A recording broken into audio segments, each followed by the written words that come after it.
आज आपण बनवणार आहे कोळंबी बिर्याणी। चला तर बघून घेऊया आपण त्याची रेसिपी। आपण इथे मीठ, गरम मसाला, लाल तिखट, हळद, हिरवी वेलची, पुदिना, अन्नपूर्णाची 4-5 पाने घेतलेले आहेत। टोमॅटो कट करून घेतलेला आहे। इथे आपण कोळंबी स्वच्छ धुवून घेऊया। स्वच्छ कोळंबी धुवून घेतल्यानंतर आपण त्यामध्ये मसाले ॲड करणार आहोत। आपण कोळंबी मसाला तयार करण्यासाठी दही घेतलेला आहे। दही छान त्यामध्ये मिक्स करूया आणि त्यानंतर आपण बाकीचे मसाले घालूया त्यामध्ये।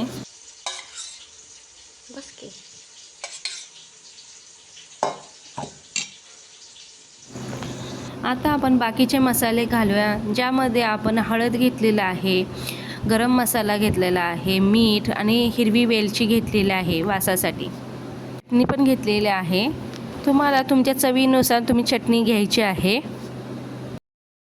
चला तर मग आपण कोळंबीमध्ये मसाले मिक्स करून घेऊया। ते व्यवस्थित मिक्स केल्यानंतरच आपली रेसिपी छान होणार आहे। तुम्ही बघू शकताय आता आपण किती छान मिक्स करून घेतलेले आहेत मसाले सर्व।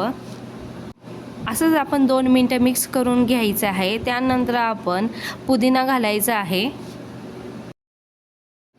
नंतर आपण पुदिना मिक्स करून घेतलेला आहे। त्यामध्ये आपण ग्रीन चटणी घातलेली आहे। त्या ग्रीन चटणीमध्ये आपण हिरवी मिरची, आलं, लसूण याची फाईन पेस्ट करून घेऊन त्यामध्ये मिक्स केलेले आहे। आता आपण सुहानाचा बिर्याणी मसाला घालणार आहे। तो छान मिक्स करून घेतल्यानंतर 5-10 मिनिटं आपण ठेवायचा आहे तसाच झाकून। बघू शकताय तुम्ही आपला मसाला किती छान मिक्स झालेला आहे। आपला कांदा आता फ्राय झालेला आहे। आता आपण टॅमॅटो टाकणार आहे। टॅमॅटो छान फ्राय झाल्यानंतर आपण जे तयार केलेलं आहे ग्रेव्ही ती घालायची आहे कोळंबीची। कोळंबी आपण फ्राय करून घेऊया। ती छान फ्राय झाल्यानंतर आपण 5-10 मिनिटं झाकण लावून ठेवायचं आहे। त्यामुळे ग्रेव्हीला कलर पण येईल आणि पाणी पण सुटेल।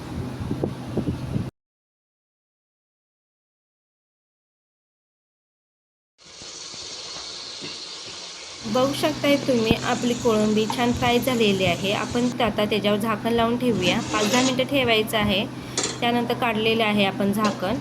बघू शकताय आपण त्याला तरी किती छान आलेली आहे। आपली कोळंबी छान प्रकारे शिजलेली दिसत आहे। हे कोळंबी मसाला बघून पाणी आलं ना तोंडाला। तर आता दुसऱ्या साईडला आपण कुकर लावून घेतलेला आहे। बघूया आपण राईस आपला झाला आहे का। आपला राईस आता रेडी झालेला आहे। आता आपण लेयर लावायला घेऊया। बघू शकताय तुम्ही आपला बासमती राईस किती छान शिजलेला आहे तो। चला तर आपण लेयर लावून घेऊया। पहिल्यांदा आपण कोळंबी मसाला घालायचा आहे। त्यानंतर राईसचा एक लेयर लावायचा आहे। त्यानंतर परत कोळंबी मसाला आणि त्यानंतर राईसचा थर लावायचा। अशा प्रकारे आपण लेयर लावून घेतलेले आहेत। तुम्ही बघू शकता मी लेयर कशी लावलेले आहे। त्याच पद्धतीने तुम्ही सर लावून घ्यायचे आहे।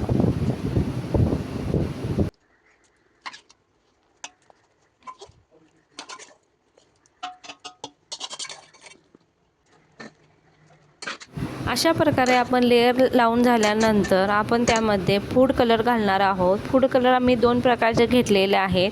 त्यामुळे काय होणार आपल्या राईसला छान कलर येणार आणि आपली कोळंबी बिर्याणी ही छान दिसेल। आता आपण 5-10 मिनिटं दम करायला ठेवणार आहे बिर्याणी। त्यानंतरच आपण ओपन करायचे। त्यामुळे आपल्या बिर्याणीला छान स्वाद येईल। बघू शकताय तुम्ही आपल्या बिर्याणीला किती छान कलर आलेला आहे तो। आता आपली कोळंबी बिर्याणी खाण्यासाठी रेडी आहे। चला तर आपण सर्व करूया।